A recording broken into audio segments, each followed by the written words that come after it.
Well, ladies and gentlemen, it was bound to happen at some point. Jets finally lose in regulation for the first time in 8 games as they fall to the Calgary Flames by a score of 3-2 in Game 13 out of 82 for the Jets' 2022-2023 campaign. What's going on, ladies and gentlemen? Welcome back to Recap Reactions. I'm Peg City Hockey, and today we're going to be talking, like I said, about the Jets' loss, going through this game, figuring out what worked, what didn't, and what they can take away going into tomorrow's matchup on this back-to-back against the Seattle Kraken.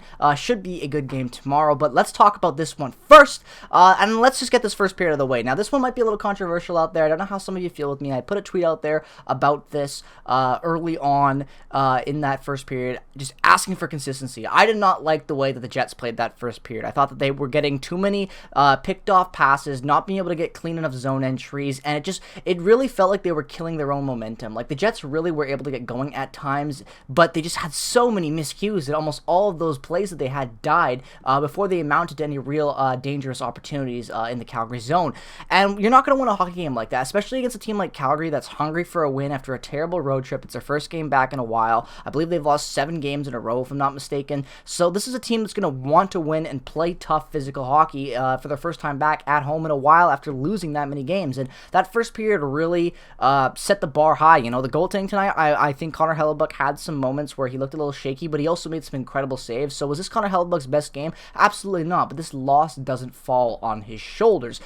He made some really clutch saves, but shout out to the goaltender on the other end of that ice. And Jacob Markstrom, he was incredible tonight, you know, minus that incident with Pierre Dubois, which we'll talk about in the second period when we get to that, but he was really good. He makes an absolute robbery on Mark Scheifele in that first period with that kick save. I don't even know how he did that. It's not even luck. It looked like he planned to do that, which is even more insane. So, you know, Jacob Markstrom's been, you know, having me in awe since he was a Vancouver Canuck, so he continues to do that with the Calgary Flames. Made a great save there and had a really good game tonight, even though there were a couple areas, you know, where they weren't the best plays he made, but he ended up keeping them in the game, making crucial saves when it mattered, huge saves, and that's a big part of why Calgary walked away with the 2 points when the Jets walked away with none. But yeah, that first period, I thought it was okay. You know, you get 1-0 Flames early on from Elias Lindholm,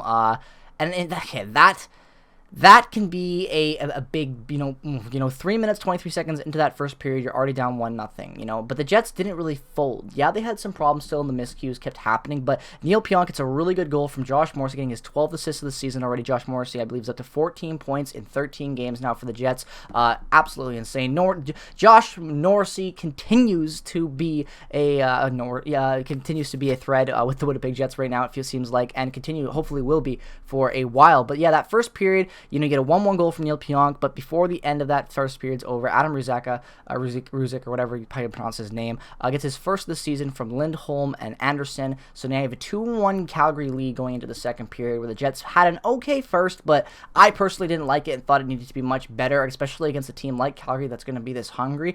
But they, you know, I'd say about the 10-minute mark, the Jets kind of started to finally wake up in that first period. It still wasn't great hockey, but definitely was better than that first 10. So definitely a split period for the Jets in their favor, in my opinion. They ended up leaving that period down 2-1, going into the second period, and you get some amazing hockey, some physical hockey, and, you know, for a while, it feels like this is where the Jets are going to finally come out, and we've seen them do that a lot this year, where they've been a second-period team after they've had an okay first, you know, not terrible by any means compared to where they were last year, because last year they had that problem, obviously, as we know, is playing a good 20 out of a 60, or a good 40 out of a 60, 50 out of a 60, it doesn't matter. You know, out of that full 60 minutes in a game, they weren't playing a complete game of hockey. Tonight, I wouldn't say was, you know, not a complete game of hockey, just there were times where they just weren't as sharp as they needed to be. The second period, they really were sharp, and it felt like the Jets at that point were going to really come away with the game, you know, not even be making this a high-scoring affair, but really start to dominate the play, and they did at times. Obviously, that 4-on-4 goal passing play from Josh Morrissey, insane play. Josh Morrissey makes a crazy cross-ice pass to Mason Appleton,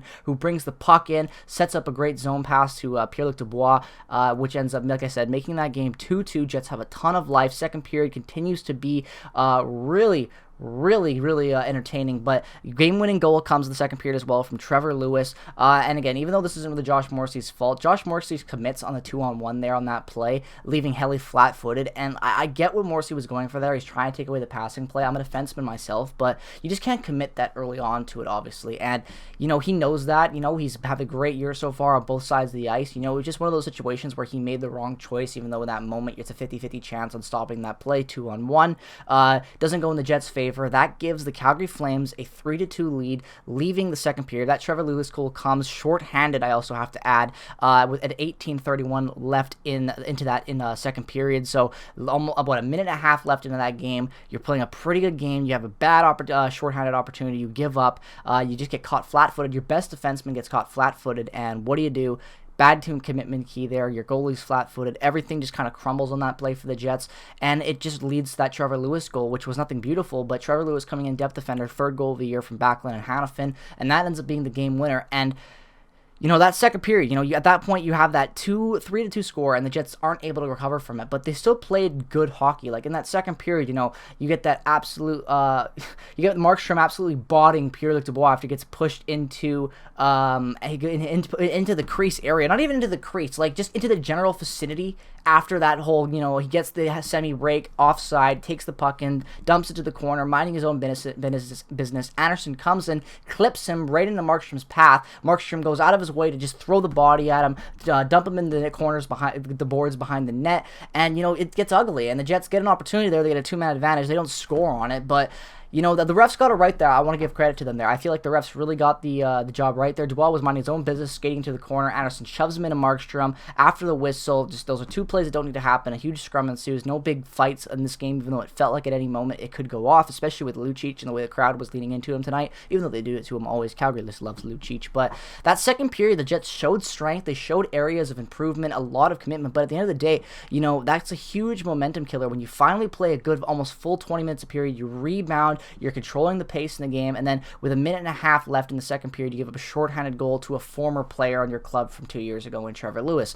Not a good, hey, that's not a good place to be leaving a second period game. When you were battling after that first, and you come out and you tie it, and then you're leaving the second down again, and the Jets, the third period, get a goalie match. Hellebuck's making some crucial saves. They get some good looks. Things are, aren't terrible, but it just kind of feels like one of those games where, like, after that Lewis goal in that third period, the Jets had momentum, but nothing as dangerous and as controlling the play as what they did in that second period. And, it sucks they don't get a point. Obviously, I was really rooting for them to tie this game, even if they lost this game, just to get that point. I've been on that this whole season about how crucial it is that the Jets are going to try to make the playoffs, and right now they're playing good hockey. Getting those points is crucial, especially against a team like Calgary tonight. So, obviously, going on a 2-game road trip back-to-back in Calgary and Seattle, you want to get at least 2 points. 3 would have been great. The 4 would be incredible. But tomorrow you have an opportunity with David Riddick in net to really, shine, beat the Kraken on that back-to-back. And hopefully they'll be able to get those 2 wins. I don't want to see them dropping 2 games before they go into that Thursday game that I will be at. That Hall of Fame game needs to be spectacular. So yeah, please win tomorrow and have some momentum going into that Thursday matchup. Super excited for that. And like I said in the video, if you guys see me all around the stadium in the game or anything around the heritage events that they might be having, hopefully they have something announced on Thursday. I'll be in town. I get in there around 12. If you see me, say hi. I'd love to talk with you guys. If you don't be shy. Like I said at the start of the video, but yeah, this game was good. A lot of improvement in it from that first period and that second period. Good play, good strength. It just was one of those games where that, because of a weaker start to the first where they weren't terrible but just missed on some chances, and then obviously giving up a bad goal to Trevor Lewis in the second, that just kind of killed the Jets in this one. So it was a game that was easily in their reach at times, as well as it was in Calgary's reach for a majority of this game, but the Jets just weren't able to fully grab the opportunity and come away with that 2 points. Good game still, lots to take away from it with positivities. I'm not mad about this one at all. The Jets fought hard, and they're not going to be amazing forever. And like I said at the start of this video, Jets lose their first game in 8 games in regulation. That's fine with me. The Jets have been great lately, and they've been getting so many points. In 7 games in a row, they've gotten points. That's huge. Doesn't matter about those overtime losses. So they fall to a record of 8-4-1. Right now, I would have to check the NHL standings, which I will do for you guys, as I always like to now, with the Jets being near the top of the leaderboard. But as of right now, the Jets are still in that top 3 in the Central. They fall to 8-4-1, tied with the Avalanche for first in the Central. Actually, excuse me, right now, the Stars have 1 game in hand on the Avalanche and Jets. but currently sit in a 3-way tie for first with points, with all 3 of those club teams having 17 points. Avalanche's record being 8-4-1, as well as the Jets, and then the Stars being 8-5-1, that extra game being a loss on their schedule. So yeah, it's a tight race right now. You know, you've got the Wild that are just 2 points back as well. So the Central is going to be cutthroat this year, as it usually is. Avalanche are on a 4-game win streak right now, so the Jets need to come out tomorrow, get a win over the Kraken. The Kraken have just lost one, but they're still 7-3 in their last 10, so you got to come out there and take advantage of that and win that game tomorrow, at least get to overtime and grab a point that will be crucial. But yeah, this was a good game for the Jets, even though it wasn't perfect. But again, at the end of the day, they've been playing really good hockey, and this was still a good game of hockey. It just wasn't one that they were able to come away with 2 points with. So let me know what your thoughts were down in the comment section below. As always, I hope you enjoyed, and if you're a fan of any team out there, regardless of the Jets or whatnot, or any team, I don't care, comment what team you root for down in the comment section below. If it's your first time checking out this video on my channel, subscribe if you enjoyed, drop a like, and yeah, thank you so much for watching this video. Follow my links in the description, Twitter and Instagram and all that other stuff.